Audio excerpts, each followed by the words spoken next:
Welcome to Decisive Point, a U.S. Army War College Press production featuring distinguished authors and contributors who get to the heart of the matter in national security affairs. The views and opinions expressed on this podcast are those of the podcast guests and are not necessarily those of the Department of the Army, the U.S. Army War College, or any other agency of the U.S. government. Decisive Point welcomes Dr. Thomas Bruscino and Louis Yuengert, co-authors of The Future of the Joint Warfighting Headquarters, an Alternative Approach to the Joint Task Force, with Colonels Eric Bissonnette, Kelvin Mote, Mark J. Sanborn, James Watts, and Commander Matthew B. Powell. Bruscino is an associate professor of history in the Department of Military Strategy, Planning, and Operations at the U.S. Army War College. He holds a Ph.D. in military history from Ohio University. Yuengert is a retired Army colonel and an associate professor of practice in the Department of Command, Leadership, and Management at the U.S. Army War College. He holds a master's degree in operations research from the Georgia Institute of Technology and a master's degree in strategic studies from the U.S. Army War College.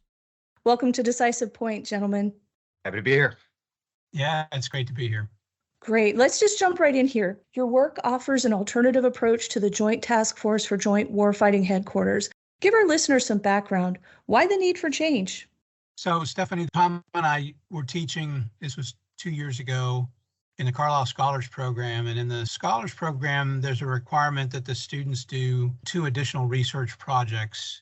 The reason we have the program is so that they have the space to do that. And in this case, one of the student committees for the military strategy and campaigning course that Tom teaches identified that how we are organized for joint warfighting was a vulnerability, especially in near-peer competition. And so they asked Tom if they could explore this further after they had given their presentation as part of their research. And this paper was the result of that research effort. So Tom, if you could talk about the need for change. Yeah, so the work they did was they had multiple committees and they had worked on joint task forces and the formation of one, and they sort of got into the problems that are inherent in that. Extensive delays in getting our warfighting headquarters, a lot of disorganization, some off-cycle training cycles, the need for what we have in the Joint Force called the Joint Enabling Capabilities Command, which has to go and flies all over the world, filling in gaps. So they saw all this need with this. Another committee was doing the joint planning process, sort of looking at how to do the fighting, planning for fighting. And a lot of the joint planning process is focused on sort of the day-to-day activities, the competition activities, campaigning activities of combatant commands, and maybe doesn't apply as well to the dilemmas of joint task forces or joint warfighting commands. So this really kind of drove the thinking and the kind of the problem set that they were looking at, that we were looking at when we started researching and developing this monograph. Yeah, just to add to that, we encourage the students as part of their research, if possible, to write something that could be published, to have an impact. They either do it for a client, and in this case, we did not enlist a client, or to do it so that it could be published and have some kind of impact. And in this case, I think it will. What you all came up with was American Expeditionary Forces. What would this look like? Yeah, so American Expeditionary Forces, we chose that one because it has historical resonance, right? So in World War I, it was American Expeditionary Forces that General Pershing commanded. World War II, it was the Allied Expeditionary Forces, and our idea was we're going to focus on the sort of American and joint aspect of it with an idea if we could get that better, it can become combined down the road and work with allies. And then maybe it would transition to becoming an Allied Expeditionary Force. Either way, that was the idea of it. Now, what distinguishes this is that there have been lots of calls for, and there used to be, and sometimes there still kind of are, standing joint task forces. But we felt like that wasn't quite sufficient. We needed something that was a little more regionally aligned. We needed something that was more flexible and allowed to deal with the sort of the problems that have always gotten in the way of standing joint task forces working. We don't flesh out the exact examples of what these would look like in this. We talk about sort of what they would look like generally in any sort of combatant command region, the geographic regions where they'd be. But the idea would be sort of, we do have forces that are regionally aligned already in all the services or literally in the regions. And the idea was that we would build the AEF headquarters out of commanders and some key staff out of those to build these sort of standing AEF headquarters. You kind of have to read it to get into the details of what that looks like. We certainly hope people do that. But it doesn't require as much sort of force generation as standing joint task force headquarters do. So it's a little bit more flexible. And one of the sort of major innovations in it is kind of a callback to sort of the way we often ended up doing things, which is that the AEF headquarters is run by the AEF commander, but not really run by the commander with the staff, but run by the commander with the different component commanders as part of what we call a command council.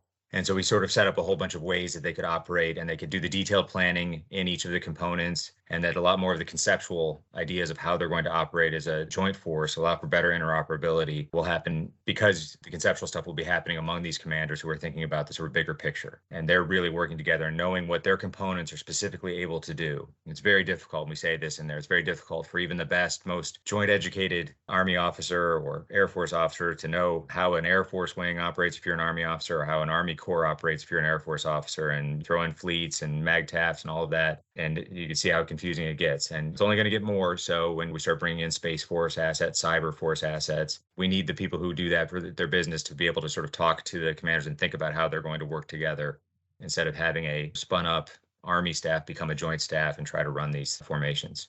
How would this concept increase the likelihood of joint force interoperability and enable effective maneuver in all domains, including, like you mentioned, operating environments like space and cyberspace? Well, Stephanie, I think some of the things that Tom talked about, and the fact that the AEF would be a standing task force within each combatant command, so it would be regionally aligned. It would have the service component commands that are important to that combatant command.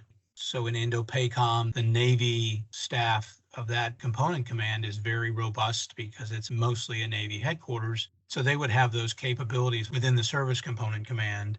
And the fact that the service components, the people who own the forces, have such a robust staff, they would be able to do, as Tom said, the detailed planning that came into any concepts for an operation that the command council would come up with, because those commanders and some key members of their staff would be part of that command council in the first place. And so I think that the standing nature of the AEFs, coupled with the opportunity to exercise it during joint concept development, joint war games, and experiments, would help to solidify that concept of the AEF and the teamwork that those combatant commands and those staffs would have to do. One of the things that is highlighted in the paper is that currently there is no joint headquarters that is in the concept development there to test out joint concepts very well. You take a service headquarters or you throw together a joint headquarters that doesn't usually work together to test those concepts. And now you would have a joint headquarters that was used to working together, that could come together. There's no ad hoc nature to it, which is one of the major problems with the current concept. I think that as we mature and we have space forces that have their own component commands for combatant commands, and a cyber force that has some plug into a combatant command staff, we'll have the expertise in those domains to do the same kind of thing that we're used to doing in the more traditional domains. Yeah, to build on that, as it stands right now, when it comes to sort of the warfighting concepts, we try to figure out great power competition, large-scale combat operations, what those would look like. The individual services are all doing their own concept development, and those are not necessarily aligned as well with the joint concept. So being kind of forced together, what's great about this idea is that there's good reason for the services to develop their own concepts, because the dilemmas in the land domain are different than what's in the space domain, and different than what's in the air domain, what's in the maritime domain. And they should develop their own concepts. What this allows is for us to sort of sort and stack, have a better idea to go and exercise those things and work on those things, and then say, hey, what really fits together and what doesn't? What should a joint concept look like that actually has real buy-in from the different services because they've worked on it together and they see the importance of doing it together? There's an additional aspect of this too. To the degree that we test joint concepts, and we do, to the degree we test them, it's sort of their temporary kind of ad hoc. Like we say, almost all of this is ad hoc. We describe our joint warfighting as it's mostly done with pickup teams. And hey, they're really good pickup teams. It's a whole bunch of all-stars. It's a whole bunch of all-pros, really. Our services are great at what they do, and so we can get by with that. But we could do so much better, especially as competitors get better themselves, and we should always be trying to get better. We do so much better if we're working together in these headquarters.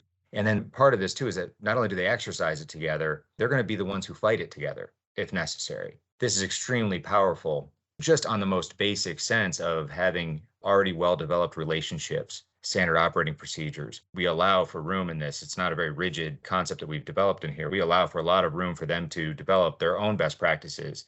And we would imagine those would be tailored to the particular domains. There's going to be a different dilemma in Indo-PACOM than there is from CENTCOM, than there is for EUCOM. That was our sort of major focus on this. And we think it's very important because it has all kinds of implications that would resonate throughout the force warfighting and then for force development along the way too. So we think it's a pretty important one. And we would love if everything we said was adopted, but if we just get people talking about this, about these issues, we'll be pretty happy. And we give some people some different ammunition to bring to the discussions that are out there, because we're not the first people to think of this stuff.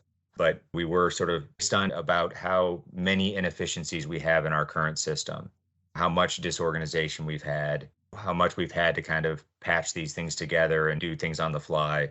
We think it's vitally important that as we look to the future, we get better about how we go about joint warfighting. And bottom line on this too, we're not alone in that issue. We did get guidance signed by all the Joint Chiefs of Staff saying we need to look at dilemmas of joint warfighting. And that really was a lot of the motivation for doing this too.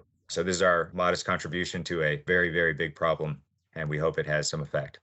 Definitely a lot of great food for thought here today. And I just want to thank you both very much for your time. Thank you. Thanks. If you'd like to learn more about the American Expeditionary Force, visit press.armywarcollege.edu/monographs/953. If you enjoyed this episode of Decisive Point and would like to hear more, look for us on Amazon Music, Spotify, Apple Podcast, Stitcher, and any other major podcast platform.